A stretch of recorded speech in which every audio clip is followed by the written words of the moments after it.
si la maquinita esa de donde hay que depositar las monedas, que además no da cambio, es una faena. No queremos contribuir al déficit de Claro, me creo una conciencia, cada vez que tengo uno, resulta que me lo tiene que pagar el ayuntamiento, que contribuye a su déficit. Soy un mal patriota. Pero ¿cuál es el problema de conciencia? Coño, que estoy contribuyendo al déficit.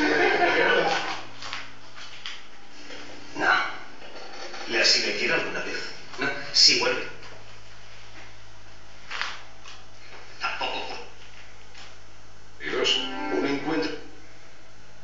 Muy bien, la verdad que estupendo.